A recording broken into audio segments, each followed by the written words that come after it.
Hello everyone, welcome to Biopool. If you like the videos present on my channel, please like, comment, share and subscribe. तो आज का हमारा topic है restriction enzyme. ये हमारी part second video है और हम इसे ए और बी पार्ट में कंप्लीट करेंगे। तो जैसे कि हमने लास्ट पार्ट में भी देखा था कि जो हमारे रेस्ट्रिक्शन एंजाइम्स हैं उन्हें हम मॉलिक्यूलर सिजर्स कहते हैं और जो फर्स्ट रेस्ट्रिक्शन एंजाइम डिस्कवर हुआ था उसका नाम है हिंद 2।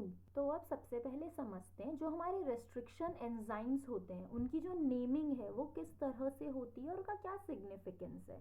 तो जो रेस्ट्रिक्शन एंजाइम जो हम यहाँ पढ़ रहे हैं वो है इको आर आई। तो ये इको आर आई में हर एक वर्ड का क्या मतलब है। अब ये जो Eco R I restriction enzyme है वो कहाँ से एक्सट्रैक्ट किया गया है, एस्क्रीशिया कोलाई RY13। अब ये सब इन सभी वर्ड में क्या क्या चीज़ें हैं, क्या मतलब है। तो आप देखो E means Escherichia, CO means coli, R जो है RY13 स्ट्रेन है। अब हमें पता है जो हमारे पास स्ट्रेन है gram positive gram negative strains भी होती है हमारी। और आई, ये जो आई है फर्स्ट, ये रोमन नंबर है, ये बता रहा है कि ये enzyme first Eco R I first identified जो है, लिखा भी हुआ है ऑर्डर ऑफ आइडेंटिफिकेशन। तो यहाँ पे जो रोमन नंबर है वो इंडिकेट करता है order in which the enzymes were isolated from the strain of bacteria. अब जितने भी हमारे रेस्ट्रिक्शन एंजाइम हैं हम ये तो समझ गए कि एब्रीवेशन में क्या ई इज एस्क्रीशिया जो कि जीनस को डिनोट कर रहा है, CO कोलाई है जो स्पीशीज को डिनोट कर रहा है, R जो हमारी स्ट्रेन को डिनोट कर रहा है और 1 ये जो रोमन में लिखा गया है ये ऑर्डर ऑफ आइडेंटिफिकेशन। अब हमारे जितने भी रेस्ट्रिक्शन एंजाइम्स हैं ये एक लार्जर क्लास ऑफ एंजाइम को बिलोंग करते हैं जो है न्यूक्लिएजेस। ठीक है, अब न्यूक्लिएजेस मतलब ऐसे एंजाइम्स जो हमारे न्यूक्लिक एसिड को कहीं ना कहीं कट कर रहे हैं। तो अब वो कौन से पोर्शन पे कट कर रहे हैं उसके हिसाब से इन्हें दो टाइप्स में डिवाइड किया गया है, एक्सोन्यूक्लियस एंड एंडोन्यूक्लियस।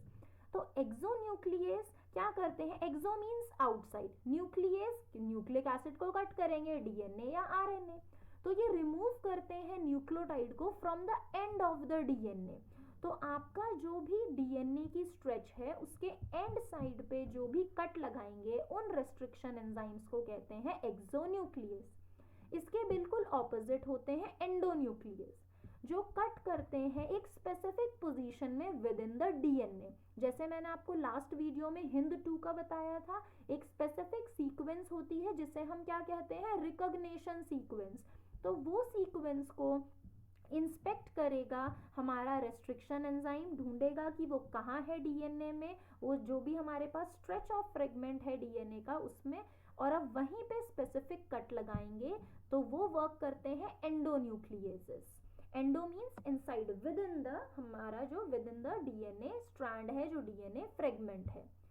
नेक्स्ट हमारे पास आते हैं, जैसे मैंने आपको अभी डिस्कस किया कि जितने भी हमारे एंडोन्यूक्लिएजेस हैं वो हमारी सीक्वेंसेस को with in the stretch of DNA cut कर रहे हैं। तो वो कहाँ कट करेंगे उसे हम कहते हैं स्पेसिफिक रिकॉग्निशन सीक्वेंस।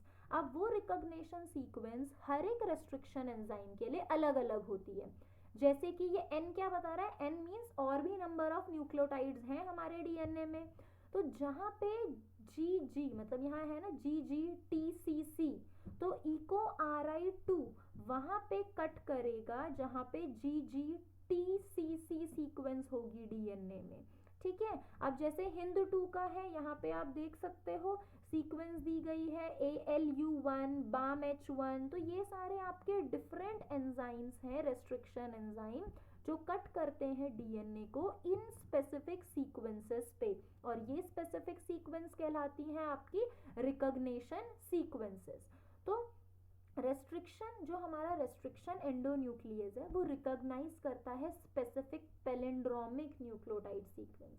अब पैलिंड्रोमिक न्यूक्लियोटाइड सीक्वेंस क्या होती है, ऐसी सीक्वेंसेस जिन्हें हम फ्रंट साइड बैक साइड से रीड करें तो वो सिमिलर हो, तो उन्हें हम कहते हैं पैलिंड्रोमिक सीक्वेंस या पैलिंड्रोम्स। तो पैलिंड्रोमिक न्यूक्लियोटाइड सीक्वेंस जो फ्रंट टू बैक या back to front similar read की जाती हैं उन्हें हम कहते हैं पैलिंड्रोमिक सीक्वेंसेस। अब दो चीज़ और आती हैं जो हमारे एंजाइम्स हैं रेस्ट्रिक्शन एंडोन्यूक्लियेज हैं वो दो तरह से डीएनए पे कट लगाते हैं। आपकी जो रिकॉग्निशन सीक्वेंस है स्पेसिफिक हर एक एंजाइम की, या फिर वो स्टिकी एंड्स प्रोड्यूस करते हैं या ब्लंट एंड प्रोड्यूस करते हैं।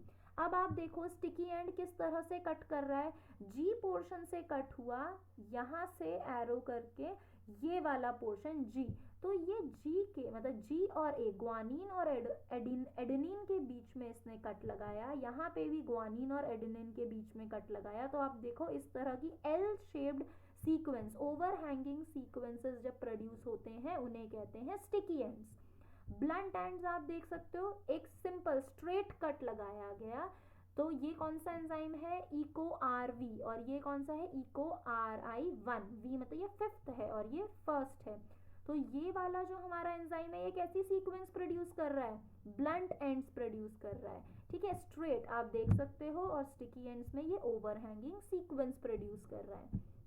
अब नेक्स्ट जो मैंने आपको अभी बताया पैलिंड्रोम सीक्वेंस जो है, जैसे कि मलयालम एक पैलिंड्रोमिक, ये चाहे फ्रंट से बैक रीड करे, बैक से फ्रंट रीड करे, तो इस तरह की सीक्वेंस भी डीएनए में होती है जिन्हें हमारे एंडोन्यूक्लियेजेस कट करते हैं, वो भी एक रिकॉग्निशन सीक्वेंस है।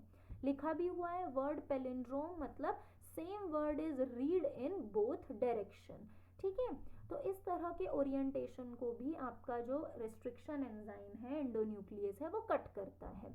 तो वो यहाँ पे और भी इसको एक्सप्लेन किया गया है, sequence read the same on two strands 5 prime to 3 prime direction और 3 प्राइम टू 5 प्राइम डायरेक्शन, जैसे कि GATTC 5 प्राइम से 3 प्राइम भी वही है, और इधर भी 3 प्राइम से 5 प्राइम अगर मैं देखूं front to back, back to front, GATTC, तो ये हमारी होती है पैलिंड्रोमिक सीक्वेंसेस।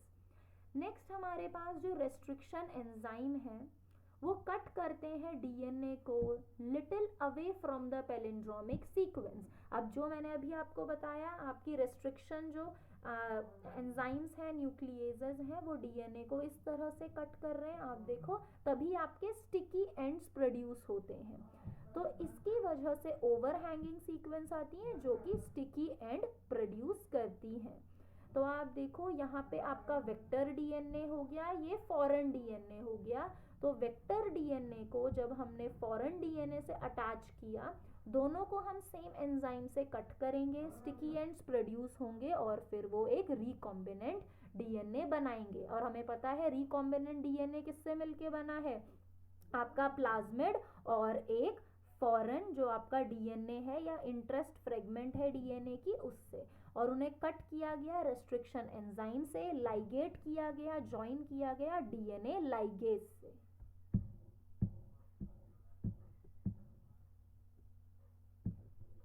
अब यहाँ पे भी वही बात है, इसको मैंने यहाँ और डिटेल में आप समझेंगे कि जो आपके स्टिकी फ्रेगमेंट्स हैं, चाहे वो आपके स्टिकी एंड्स हैं चाहे ब्लंट एंड हैं, तो उनका ज्वाइनिंग कौन फैसिलिटेट करता है, डीएनए लाइगेज फैसिलिटेट करता है। तो रेस्ट्रिक्शन एंडोन्यूक्लियेजेस हम जेनेटिक इंजीनियरिंग बायोटेक्नोलॉजी में यूज करते हैं रिकॉम्बिनेंट डीएनए मॉलिक्यूल बनाने के लिए। तो ये रिकॉम्बिनेंट डीएनए मॉलिक्यूल कैसे बना, देखो आपका फॉरेन डीएनए है, ये आपका वेक्टर है जो प्लाज्मिड, जो अभी मैंने आपको एक्सप्लेन किया, फिर से हम रिपीट करते हैं किस तरह से हमारा रिकॉम्बिनेंट डीएनए बनता है।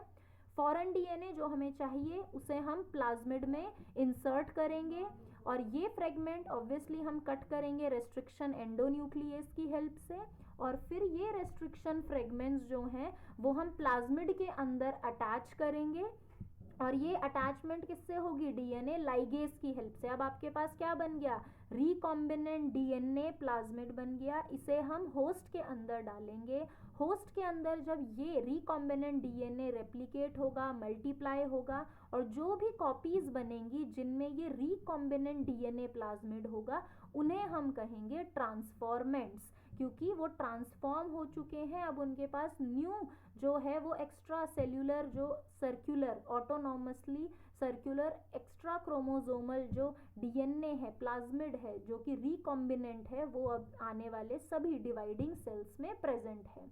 तो ये पूरा प्रोसेस है कैसे आपका रिकॉम्बिनेंट डीएनए आपने बनाया, उसे सेल में दूसरे एक सेल में इंट्रोड्यूस किया और जो भी प्रोजनी आई उनमें भी वो रिकॉम्बिनेंट डीएनए प्रेजेंट है और उन्हें हम क्या कहेंगे, ट्रांसफॉर्मेंट्स।